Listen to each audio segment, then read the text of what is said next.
kami di DPR mendapat banyak sekali pengaduan terkait dengan kalau hari ini kita khusus menangani Wana Arta, mengenai salah satunya adalah Wana Arta. Ini lama masuk ke DPR. Bahkan sebelum COVID ini sudah menjadi perhatian kita. Waktu itu masuk, mereka mengatakan bahwa hanya ada beberapa hal rekening mereka terkait dengan Jiwasraya yang dibukukan oleh penegak hukum karena keterkaitan hal tersebut. Keterangan yang masuk ke kami di DPR pada saat rapat pengawasan dengan OJK itu mengatakan bahwa mereka tidak ada masalah. Bahkan mereka minta dibantu bagaimana cara mencairkan rekening mereka yang tidak berkaitan dengan yang terkait kasus Jiwasraya. Ternyata ini hanyalah puncak gunung es. Ada permasalahan-permasalahan fundamental di dalam diri Wana Arta yang kemudian tidak terpublikasikan kepada dan tidak terinformasikan kepada kami di DPR. Ini yang kemudian membuat kami kaget ketika perkembangan kelanjutan Wana Arta itu menjadi kemungkinan adanya salah pengelolaan dan salah investasi. Salah kelola dan salah investasi dan mismanagement seperti ini. Kemudian yang ujung yang kita lebih kaget lagi, ternyata ada sekitar 12 triliun lah, 7 triliun atau berapa yang kemudian tidak bisa dipertanggungjawabkan oleh pihak pengelola. Saya kaget juga, lebih kaget lagi ketika membaca berita Wana Arta itu sejak 2019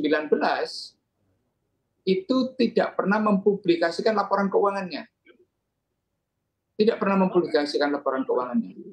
Nah, saya begitu menonton siaran televisi yang mengenai pengumuman OJK yang mengatakan bahwa OJK pencabutan izin terhadap Wana Arta ini, izin operasional Wana Arta ini adalah tindakan tegas dan cepat. Loh, saya kaget.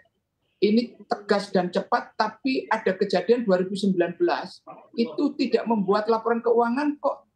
Ini tahun 2022. Kan ada periode yang panjang itu. 2019, 2022 itu kan ada sekitar 3 tahun. Tegas dan cepat itu maknanya apa yang disampaikan oleh OJK? Kalau kemudian, apalagi kalimat-kalimat berikutnya adalah dalam rangka melindungi konsumen. Melindungi konsumen itu kan adalah upaya akhir. Kalau pengawasan terhadap industrinya berjalan, tata kelolanya berjalan, kemudian yang namanya RBC 120% dan sebagainya itu kan hanya sebuah parameter. Tugasnya OJK itu adalah mengawasi. Mengawasi apakah praktek pengelolaan industri jasa keuangan, khususnya asuransi, itu berjalan sesuai izin yang diberikan dan menganut prinsip-prinsip tata kelola asuransi yang benar.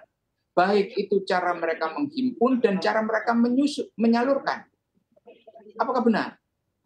Dan dikelola oleh manajemen yang mempunyai kualifikasi dan keahlian yang memadai untuk melakukan itu.